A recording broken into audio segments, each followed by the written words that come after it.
What? Perfect timing.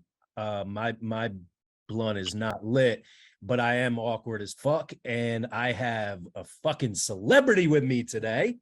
We're gonna do something unusual for this show, and before I even tell you, although you can see his name there if his screen has popped up, who I'm talking to, I am gonna share my screen and get super techie with you. Watch. Hey.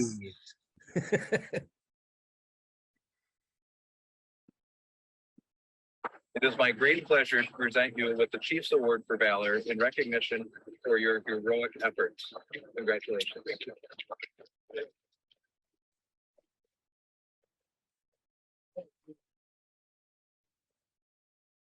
Congratulations. I'd like to give you an opportunity to say a few words. Yeah. I appreciate it.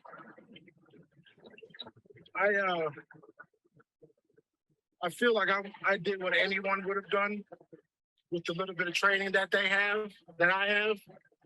I'm a certified firearms instructor. I work in this high school in Minneapolis with a dad and a husband and a wonderful community member. That day, 9 of your squad cars raced past us as I was flagging them down. It said in the letter you sent me. And that was a potential of 18 people. 18 people could have stopped to help preserve life. But 18 people chose to go to a potential threat. And I recognized the man had a pistol and we didn't know what he was doing. I do appreciate the recognition, but I won't keep this stuff. This will go to my mom, and this will probably go to my son, because I'm very uncomfortable being here with you guys. I do not rock with the police. But I appreciate you giving me the opportunity to say these things, and I just want folks to know that they don't keep us safe. We keep us safe.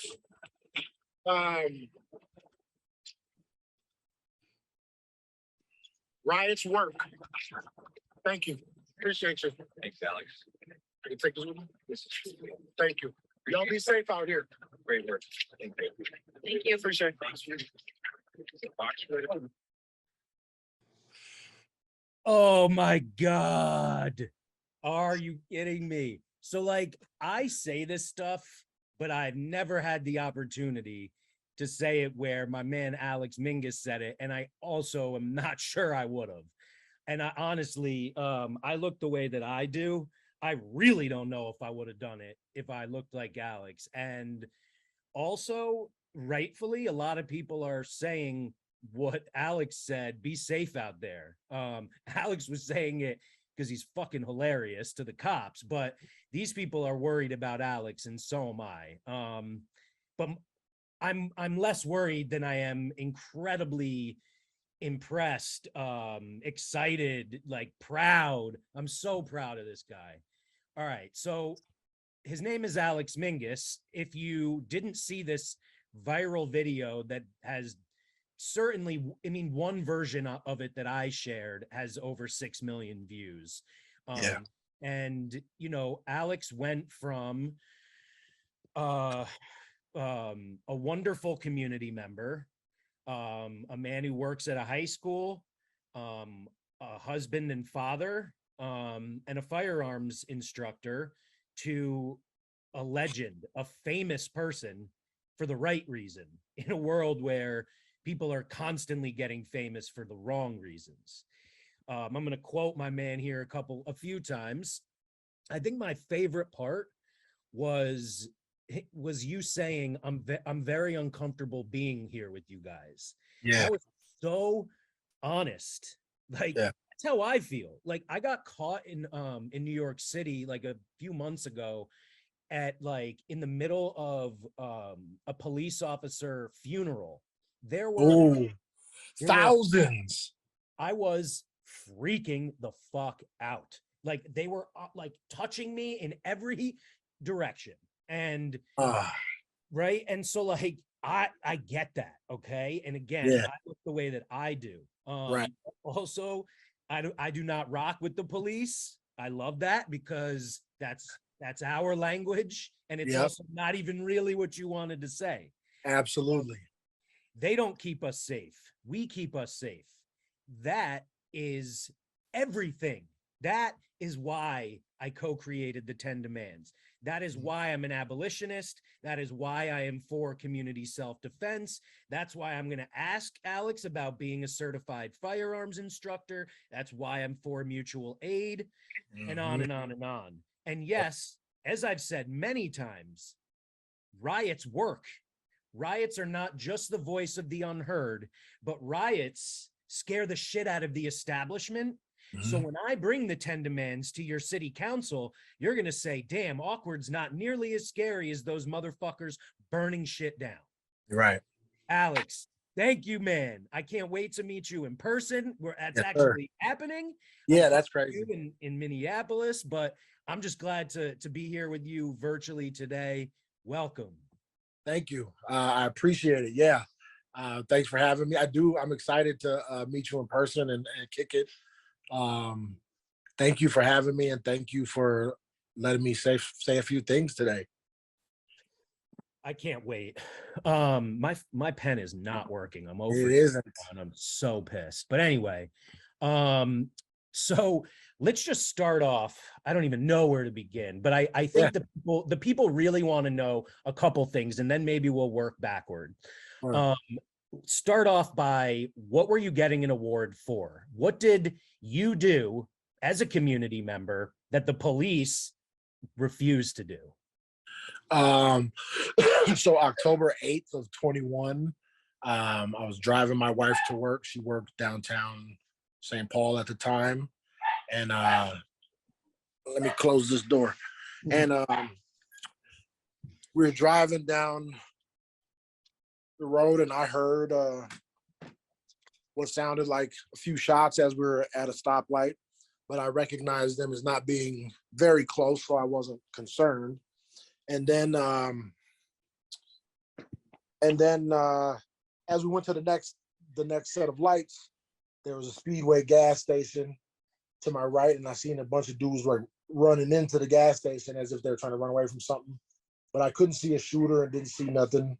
My light turned green. I started to go, and then this van blew out in front of me and turned in front of me. So like the chief says that I followed this van, and no, the brother just turned in front of me, and we happened to be going the same direction. So I kind of fell back a little bit because he was swerving and driving kind of erratic, and then he pulled over about a block down in front of an auto zone, and he hopped out, young white kid, bleeding crazy from his arm. So I stopped. I was with my wife, looking in the mirrors, make sure nobody's chasing him. Then I hopped out and had a towel. And the first thing I said to him was, "Do we need to move from here? Do you know who that was? Like, are they coming after you?" And he was like, "No, I'm not even from here." Dude just ran up on the van and started shooting. So I said, "All right." I tie his arm off. And he was so animated and so hysterical that like I couldn't get him to sit down. I kept being like, "Bro, you need to sit down. You need to try and relax." He was like trying to call his girl, trying to call his boss. So he was still leaking pretty good. So I went and got another shirt out the van and tied it like up underneath his armpit. And then I heard sirens, and I thought, okay, cool. But them police cars just whoof, whoof, whoof. And I counted 9 cars. And I didn't know at the time that they had the shooter cornered up back closer to the scene of the shooting. And he had put the gun in his mouth, and there was a 90-minute standoff, and they end up taking him into custody. But I didn't know any of that. So I'm thinking they're called because I've called, or people at this auto zone have called. Finally, an EMT and a cop stop.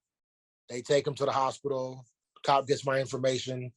And later that evening, the cop calls and said that the surgeons had to rush him into surgery, that his main artery was severed in his wrist, and that had I not stopped, he likely would have died on the street right there. And then a couple months after that, I got a letter from the chief of police in St. Paul who said they wanted to award me this Chief's Medal of Valor. And at first I was like, I'm cool. I'm cool. I don't really need it. Like it's already been, it's passed. I wanted to meet the dude. And so like when I talked to the cop that first night, I asked him if I could get his information, and he said he would get back to me. And I'm sure it fell through the cracks or whatever. But so I wasn't tripping. Then St. Paul police was swapping out chiefs. Axtell was gone. They were bringing in somebody else. And then I got another letter from the new interim chief and his office. And I said, you know what? Yeah, I'll do it. I said, I'll accept the award, but I would like to be able to say a few words. And they're like, oh yeah, no problem. And through emails, the woman from the office sent me a few dates and times. I chose it. And I called my guy, Toussaint Morrison, who runs On-Site Public Media, and asked him to have a camera out there because they didn't have any press out there. It was just my camera person from On-Site Public Media. They had one woman with the camera out there, but she just was holding that motherfucker the whole time being like. All right. So it's good to know that On-Site Public Media is your people. That was they were there for you. Yep. Okay, so for anyone who doesn't know, they were the originators of the video. I saw it somehow down the line, but I know they posted it on YouTube. They posted it on Instagram, and I stole it from some other person because I knew it wasn't theirs. So it had already been stolen. So anyway, moving on. Yeah. So I beeline for the truck. And my wife and I got in the truck, and as I backed out and was pulling out, the camera person was still sitting there getting her things together. And I felt like, oh shit, like, I can't leave her here. So I was like, stopped and was like, yo, we'll give you a ride to your car. She finished packing her shit, hopped in, drove down the block, dropped her off. And then I just cried. Me and my wife both just cried for a few minutes, bro. And I guess that's where, now looking back, I guess that's where I can see where my bravery was. But like this whole leading up, being there, even in the moment, this is just, it didn't feel brave. It didn't feel, you know what I mean? But then that emotional dump, and now having some time to look back on it and be like, that's probably why, like, because I was fucking scared. Let me just clarify, hold on. Are you talking about the actual incident, or are you talking about when you did your speech? Yeah, I'm talking about the speech. Okay. So the day of the incident, October 8th of last year. Just adrenaline, right? Yeah. So then when they were like, all right, because at first the police had asked, hey, we might need to have you come downtown to make a report. Right. Then they decided in that right there, nope, we don't need it. We'll just take your information. So I just drove my wife to work, went back to the crib and smoked a blunt. Yeah, normal day. I mean, right. And that's the thing is, like, in my circle, anybody in my circle would have done the same thing. So while I understand saving a person's life is a wonderful thing, it's not super heroic. It's not, you know what I mean? Because A, it's not the first time that I've been involved in saving someone's life. And B, it's not, that's why we do the things we do. That's why I went to street medic training. That's why those things, because I'm going to do that. Yeah, exactly. And believe me, the heart of this interview for me it like relates to that, you know, and why all of this is happening, why any of it happened, how I ended up meeting you is all what I really want to get to, and right. We will. But before we do, we've covered the actual thing that happened. Yeah. When was the speech? Was it just a couple days ago? It was last Thursday. Last Thursday. Okay, so the video that everyone has seen is new. The incident, you know, was about a year ago, right? Yep. Right. And they probably wanted you on the air ASAP, but you, of course, were thoughtful about it. And it's pretty telling to me that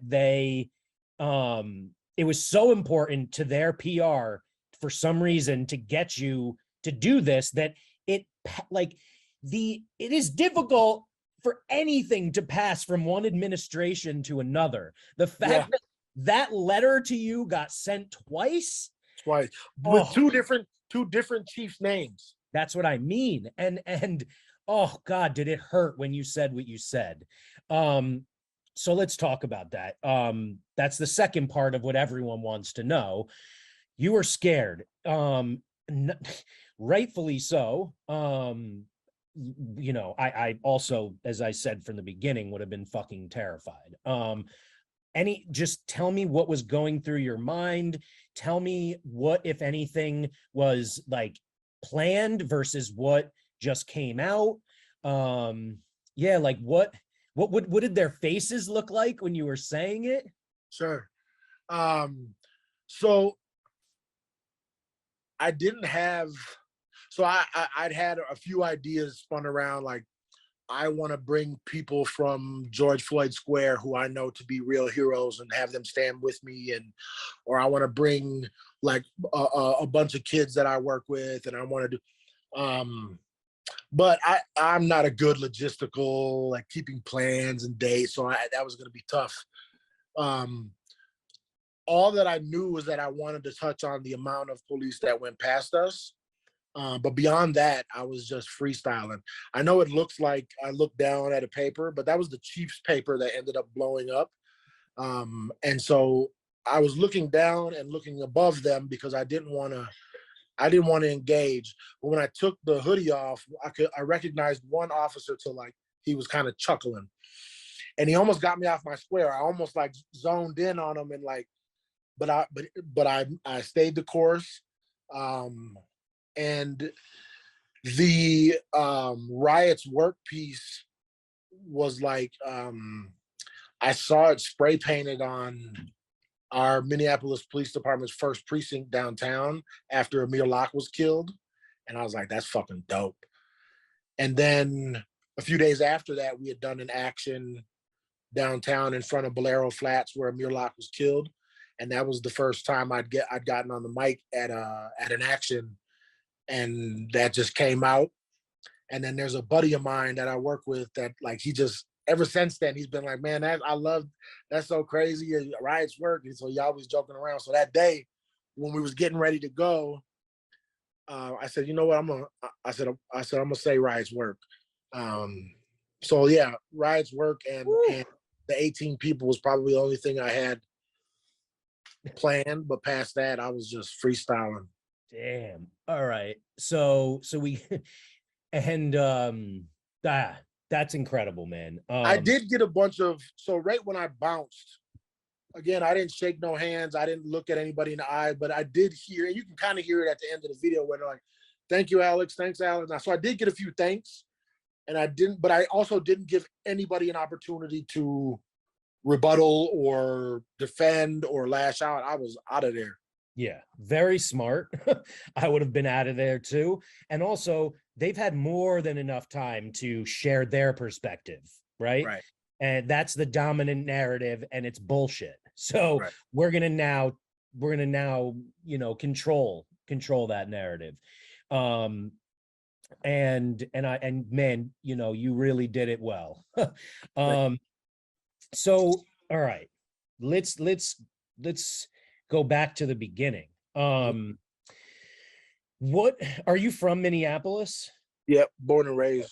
Okay. And other than doing a song with Slug, I didn't have much connectivity to the city until George Floyd and then Amir Locke. And I've been, like everyone else, zoned in on this city, among others. Yeah. And then everyone else was too. And everyone was saying, oh, I remember years ago when you said Black Lives Matter. I get it now. Okay, that's great. I mean, George wasn't the first person to be killed, let alone the first person to be choked to death, but whatever it takes, right? Like, so I'm glad. Whatever it took. Unfortunately, I'm not glad about the result. This was the longest and largest protest movement in our nation's history that you participated in. And the result was for police spending to increase nationwide. And the Yep. propaganda has only accelerated. Right. This is the world in which you said those daring motherfucking things. So, and it's a world in which we were terrified by the thought of 3+ people being murdered a day by cops, only to find out recently it's probably twice that amount. And due to a lot of convenience and who knows what else, half of them are not even reported. What was it like growing up in Minneapolis? Has it always been this way? Is it very polarized by race, by class? What's the dynamic where you live, or where you've grown up and where you now work and, are raising your own kids? Yeah. So I'm born and raised on the north side of Minneapolis, which is predominantly the poor, Black, brown, Latino, some Asian, and the poor whites. I am a product of race mixing. My mom is white and my dad is Black. Single mom, and in her trying to give me a leg up, she enrolled me in one of the top private schools here in Minnesota. I went to Breck from 1st grade to 8th grade, and that was wild. Like going to school with some of the richest people in our state, and then going home to the duplex. But it allowed me to see the other side very early on. And so, yeah, I'm a product of North Minneapolis. Graduated, went to high school at De La Salle, graduated from a small alternative school called Loring Nicollet. Graduated in June of 98, and then got arrested for my first time in October of 98. Somebody brought up in one of my Twitter things, well, what about his DWIs? It's like, yeah, man, I got 3 of them joints. And on Monday the 24th, I'll be 10 years alcohol free. Exactly. Exactly. Thank you. But so then I worked in the restaurant business for about 20 years. And then when my wife and I got together, we had a child, and I was sort of like, I need to do something. And then I've always been good with kids. I've worked with kids previously, the after school programs and things. And one of my kids' schools was like, hey, you should try to be a parent here. And so I did. And now I've been working in schools for 10 years. Minneapolis is an interesting, so we have the north side, the south side, southwest, southeast, and northeast. North side is like the hood. Northeast is just across the freeway and the river from the north side. And that's where used to be predominantly Polish neighborhood. And there's a Lowry Avenue bridge that went from the north side to the northeast side, and they used to call that the bridge from Africa to Poland. But it used to be you couldn't go. It used to be we didn't really fuck around over there. Right. The south side has always been like your white liberals, lots of immigrant population, co-ops, and then southwest is like the rich part of Minneapolis, and southeast is like our that's where the University of Minnesota is. Okay. And yeah, go ahead. No. I mean, it's very telling that it's so easy to describe them this way, right? These different sections. And Minneapolis is not even unique in that way. There's a whole history of Chicago being divided in that same geographic way by like an arbitrary border. More than one book has been written about that. Yeah. So what difference do you think it made in creating the man you are today, having that opportunity to go to private school versus what you would have probably done, or what maybe you would have done otherwise? Right. What path did some of your friends take starting from that same age who maybe weren't given that opportunity? Wow, yeah. I think so I've done a lot of like self-realization in the last 10 plus years, and working with the kids that I work with now has really helped me understand my privilege of having a white mom, because even though I grew up in the same neighborhood that these kids are growing up in now, my experience in that neighborhood is completely different than theirs. Because I have a white mom, like her access to things was my access to things. And the kids that some of the kids that I work with don't have that.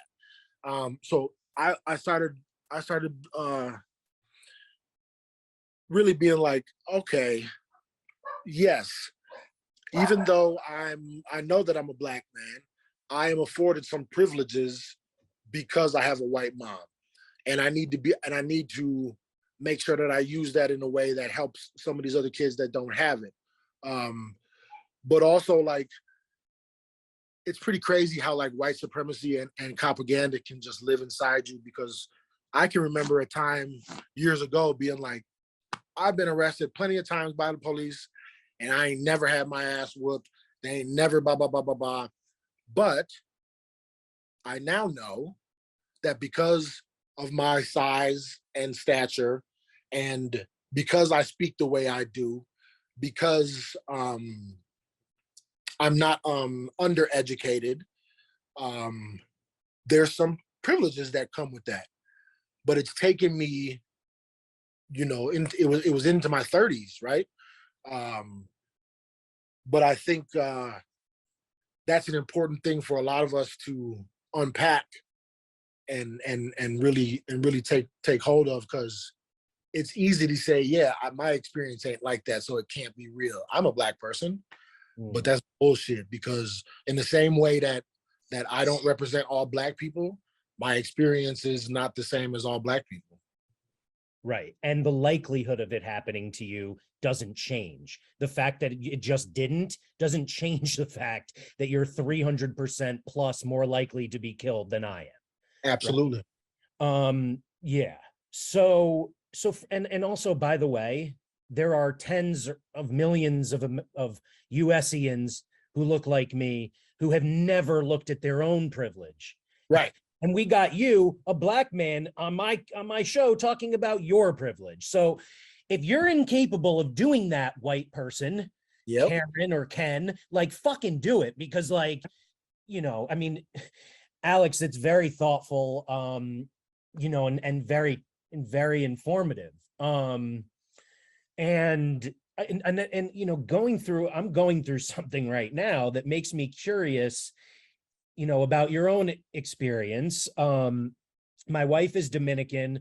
I have two daughters. One of whom is whiter than me. Yep. One of whom is way darker than my wife. Right. And the darker one, and I moved out of New York City now. And I live in a white place. Sure. And so that's where these kids were raised. Right. And so one of them, and so the darker child, we call her like our little Guatemalan. She little morenita. Exactly. She, she's got pride, and it was so important to her. We just sent her to early college, and it was so important to her to finally have friends of color, Black friends, brown friends, whatever. And we are not rich at all. Right. We're some payments behind on our mortgage. So we can be clear on this, okay? And yet, we prioritize our children. Both of them are in college right now. And we continue to send the pennies we have to our kids at risk of our own starvation. Absolutely. But these other girls from my daughter's school, here it comes, pay attention, guys, who know that I'm white, doesn't matter that I'm a Jew, but I'm white, and they see Anna getting money, They assumed she's rich. Yep. Her best friends last night were outside of her door screaming at her and threatening her. Physical safety. It took everything for me not to drive there and start hurting people. I already know. And the only, I mean, listen, if I was a single dad, there'd be dead people today. You know, it's thanks to my wife, the sane one, saying, you know, we got to do this and that. My question for you is, have you experienced that? Like, you're too white for this group and you're too black for that one? Oh, absolutely. I mean, I think that's the classic mixed kid. That's something that we're all going to have in common, because yeah, it's very true that, like, because so I was in the same school as these kids, you know, but I'm sure, and we all wore uniforms, but I'm sure they knew that I wasn't like them. And then you'd come home to your community. And did they look at you differently because you went to that school? Yes, and so earlier when I said I didn't have the same experience, I didn't feel a part of the North Side really until I went to high school at De La Salle, and I started to meet more kids that lived in the neighborhood that I lived in. I didn't have a neighborhood connection growing up because everything I did was siphoned through the school I went through. And so, no, go ahead. And so I had I had a part of the neighborhood culture missing because I wasn't in touch with the neighborhood as much. So here are your options, right? You can either go to the school that is inequitably financed in your neighborhood and be a part of your neighborhood and community, or you can be, as they call it, like bust out to a private school. And the most, first of all, and what they want you to do is never go back home. Right. They want you to enter the white world and be a token and make money like white guys, right? Because one of the good ones. Right. Not do it your own way. And by the way, you know, this isn't critically important, but I have a friend named Katie Halper who's a Jew and went on the Hill and talked shit about Israel doing to Palestinians what was done to us. Yeah. And she got kicked off because she wasn't the right type of Jew, right? Oof. They wanted a Jew who defended Israel. So she was gone. And so, you know, and so you made the fantastic choice of not doing that. And you also had this opportunity later on in your youth to make those connections. And I'm thankful because so many successful people understandably leave the places that they have trauma about. Like, right. You know, growing up with bars on their windows, cops up their ass, and military billboards. Who wants to go back to that? Right. But you love your people. And so tell me what happened next. You know, I know you did after school programs. I did the same thing. How did that end up? Like, how did you end up being more than a community member, starting to develop like community defense type, you know, community support type mechanisms? Tell me about, you know, becoming a street medic, what that means. Firearms trainer, what that means. Yeah, so when George Floyd was murdered, we live on the South Side, and we live in between the square where he was murdered and the 3rd precinct, and we live much closer to the 3rd precinct. And I didn't have a gun, and I needed a gun because there was a lot of people coming in. We had a car just across the street, and in the next street, so like across our street on the next block, a car was dumped with bogus Wisconsin plates, and it was full of gasoline. And then 2 blocks over from us, by our community garden, there was another car that was torched, and we had people parking in our neighborhood to go to the 3rd precinct. And so me and some other neighbors were like, let's get, you know, we got to make sure people ain't just running through here. So I put my truck, I had a big F-350 at the time, Super Duty crew cab. And I had my neighbor spray paint, RIP George Floyd, something on the other side. And I had a black power fist inside of a Minnesota on the tailgate. You're asking for it, in other words. Whoever wants it can come get it. So I parked the truck to block our street, and then I had our van down on the other end of the street. But so that's like a war zone, okay? Do people understand that? That's a war zone in our country. Yeah, and with civilians needing weapons to protect themselves, and we'll get to why that is. So for a long time I was a big bad drunk, and I knew that I never needed a gun because I drank too much.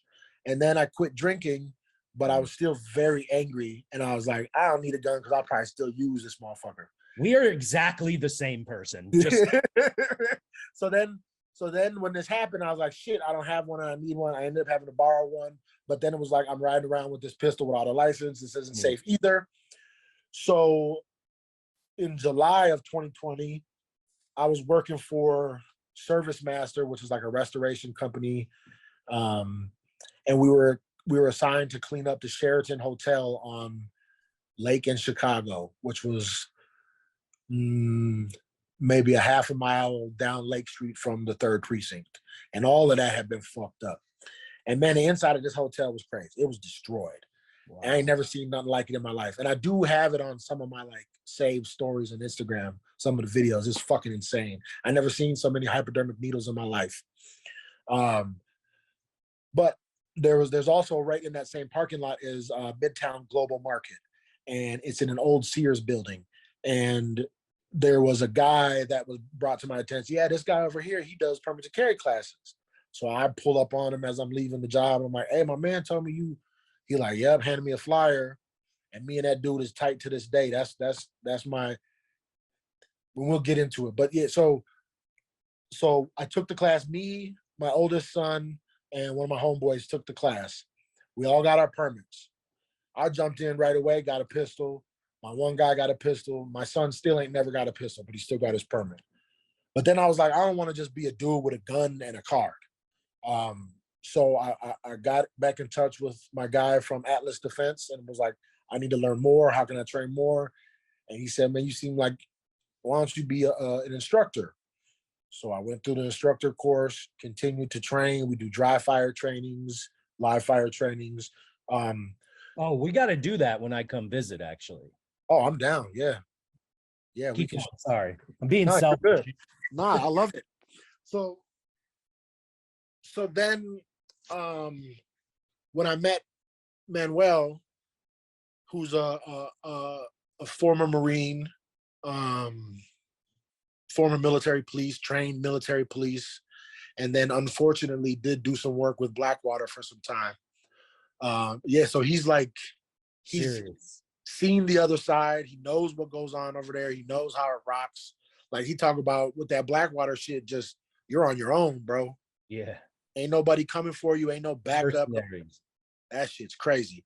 Yeah. So these are the people I'm learning from about, and he's also now like a staunch abolitionist, more so probably than I am. He's really with the rah-rah shit. And I be having to pick and choose. But he also doesn't have any children, so he's supposed to be doing that. Absolutely. But I just wanted to learn more, and then getting into a lot of the, I spent a lot of time in George Floyd Square from 2020 to 21. And then like Dante Wright was killed, and we were just finishing up a permit to carry class, live fire qualifications, and everybody started looking at their phones like, oh shit. So then the people from the square went up to Brooklyn Center to help with that protest. So then I was on a skeleton crew of people that was holding down the square, things like this. And it was been really important for me to figure out my space in the movement. Because when when Jamar Clark was killed and we went, and we held down the 4th precinct, me and my wife was out there. We were out there the night before the white supremacists came through shooting. when Philando Castile was murdered, we marched from the school he worked at to the governor's mansion in St. Paul. But when George Floyd was killed, and that's right in my backyard, like I used to eat pizza puffs and French fries from Cup Foods. Like I used to live on 38th and 10th, which is just around the corner. Like I'm a Minneapolis dude. I knew that if I went out, I probably wouldn't come back, whether I would be dead or locked up. And so I got real micro with it, right? Like, okay, let me focus on my block. Let me make sure we're safe. And then I can do other things. Like I set up a drop-off spot for people to bring supplies and clothes and shit for people in over south here. We've got a native project called Little Earth.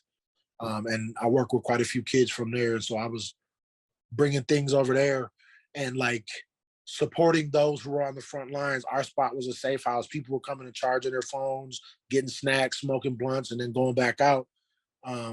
And that made me feel like I had a role without having to put myself and my family necessarily in immediate danger.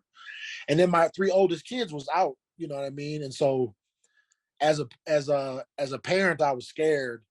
But as an activist, I was like, hell yeah. And I know that feeling, man. My God. Like I did all those dangerous things that I would be really proud of my daughters doing, but really don't want them to do. Right. So that was really where, like, I mean, I've always been a jump in and help dude. But that was really where, like, more people who look and think like me should learn how to use firearms, learn how to use them correctly. We need to, the people on the left need to stop being so afraid of guns.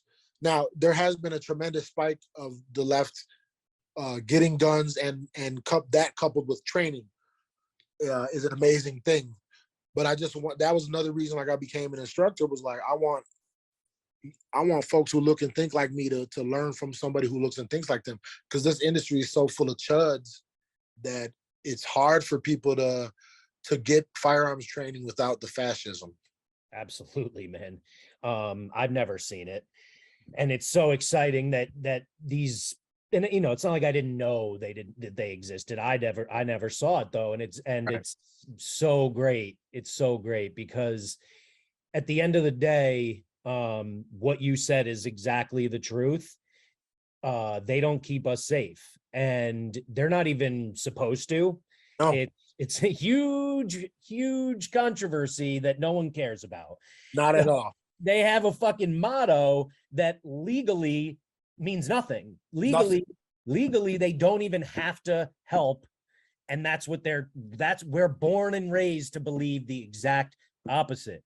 Yep. So given that fact, and given the fact that they're always almost coming from a different neighborhood into a neighborhood where they don't look like anybody, they don't understand it, how anything works. When I lived in Bed-Stuy in Brooklyn, I'd be sitting on the block, I'd be sitting on my stoop, smoking a blunt. Unmarked vans would come screeching up, open up the doors. They'd clear the entire street without asking any questions and leave me sitting there. I'm the only one visibly breaking the law. Wow.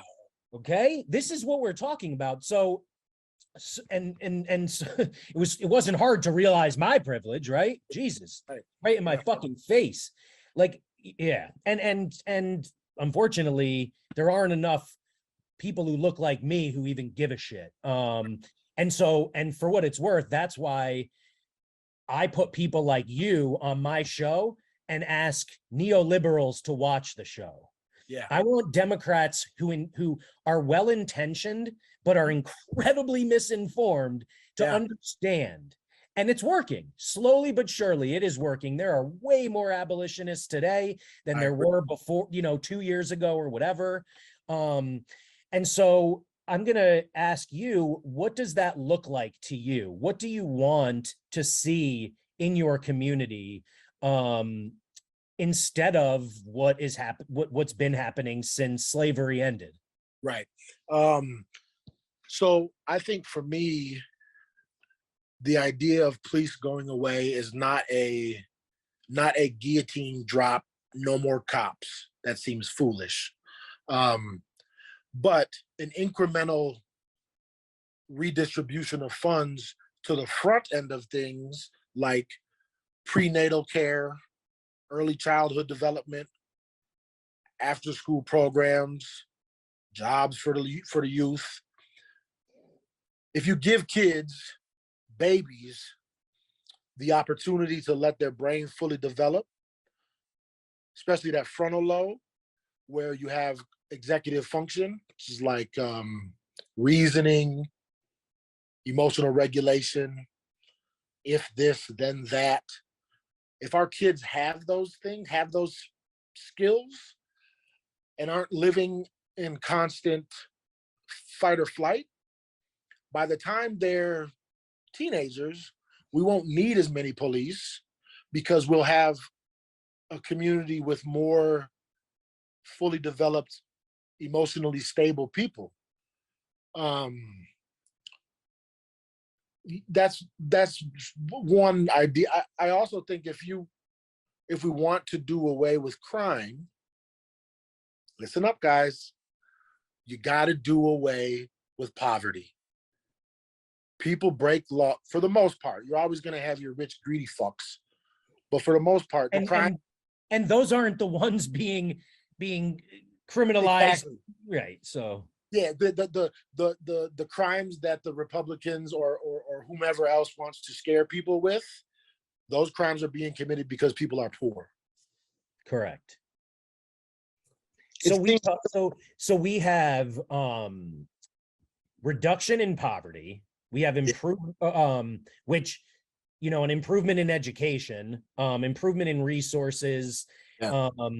And kids aren't starving. They're not in that fight or flight. Yep. They're going to be a lot more capable. And that's not the kind of thing that I focus on because it's not my place. You can't have me in upstate New York saying, well, the kids in Minneapolis are underdeveloped. That's fucking racism, right? And that's classism probably, but I'm poor too.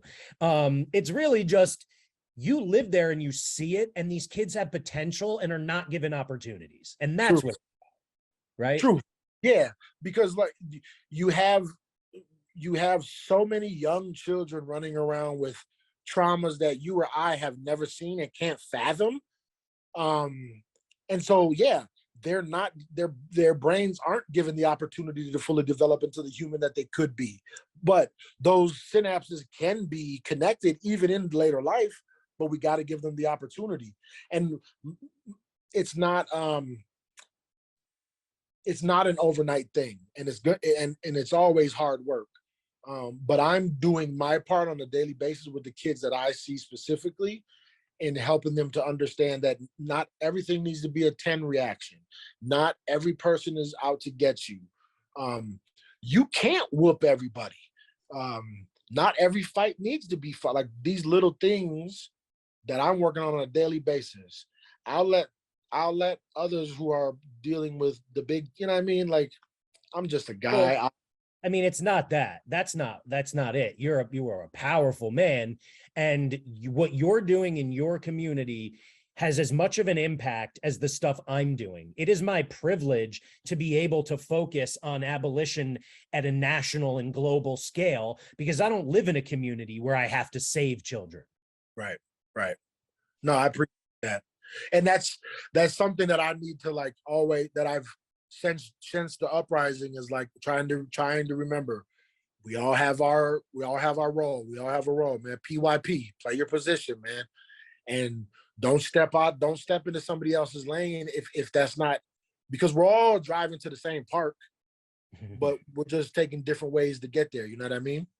Yeah, absolutely. And wouldn't it be lovely if that park wasn't dangerous? Yeah, that would be nice. Okay. How are you protecting yourself? Are you afraid?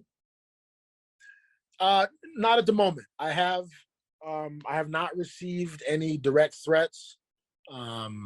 There's been a few people in the comments, but others in the comments, them like up.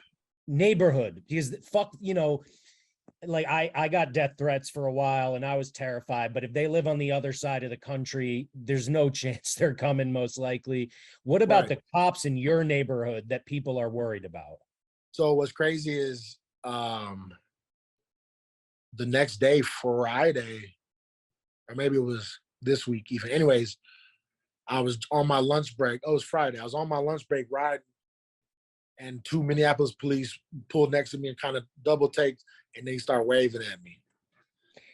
Yeah. All right. So I But was but go, go.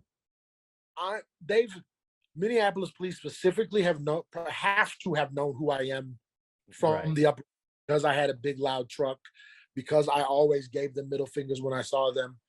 So now, like, if I have direct threats, I am in a position where I can have a detail on my house, a detail on my job, of community members. I'm not talking about like I'm hiring somebody to what. These are people who I've been in community with for at least the last 2 years, and I am not worried that if I needed to make those calls, I would be protected. And I keep it on me all the time, and I hope to God I never have to use it. Yeah, me too. And I hope to God you don't have to even think about using it or worry about using it, although the latter is unlikely. And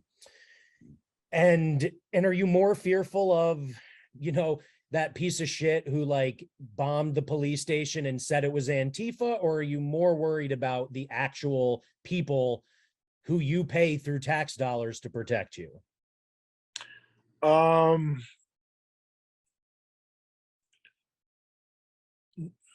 Knowing their capabilities, it's a concern, but I have told no lies, and I was respectful when I said the things I said, and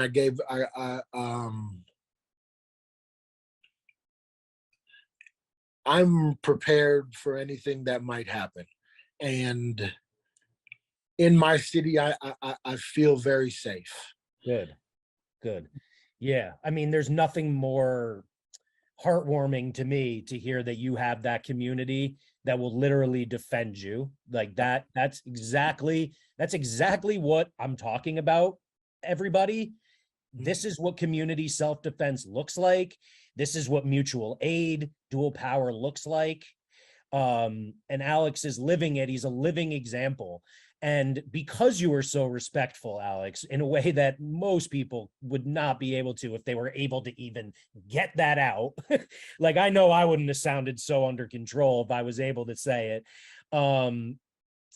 Maybe it goes the other direction. Maybe they say, kind of like what I like to hypothesize about, well, Awkward's not burning down a building. I'll give him his 2 cents. Maybe they say, he's polite. They love to tone police. So, maybe you speak the language well enough that you could go to meetings and represent and make significant change. That's my hope. But honestly, if they never give you that opportunity, what you've done exactly where you live is more than enough to qualify as worthy for that viral moment. Yeah. I've gotten a lot of people that have asked when I'm running for office, or Yeah. Man, and we've talked about it even before this. A couple of years ago, I really thought about running for mayor, but I don't know nothing about that shit. I don't. Yeah. Do they have aldermen in Minneapolis like they do in Chicago? No, Nothing like it? I don't think so. Okay. But shit, I don't know. I mean, no one should go straight from civilian to mayor, but like, if there's you could be on the school board. Yeah. That's for damn sure. That would be dope. That's for damn sure. They that I would love to have you on my school board. That's for sure. Yeah, I'm definitely just I'm excited to see how this rolls. I still got to go to work on Monday, and Mr. Alex, and I don't think. I love that. Hold on. You just said something that like no one would have caught probably. it's just the worlds are so different. And I just wanted to point this out. He's Mr. Alex, which you would never hear in some rich white place. There's just a different level of respect and love and admiration in communities like yours. Mr. Alex, Phil's my real name. Mr. Phil, like when I hear that, I know what that means. Yeah. Yeah. I'm very lucky to work at the school that I do. And it's really helped. This school has really helped me become a better father and a better man. Because I used to be a dad that was like, don't ask me why, and doing walls there. Yeah. Listen, man, I've also gotten better with age, without a doubt. It's been good, man.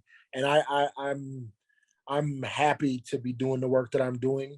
And I'm happy that folks are taking something from it, and very humbled at the love. I mean, I've never been called a king and a goat and legend so much. And I'm beyond humbled, man, really. Yeah, it is well deserved. I'm so glad you've had the opportunity to live that.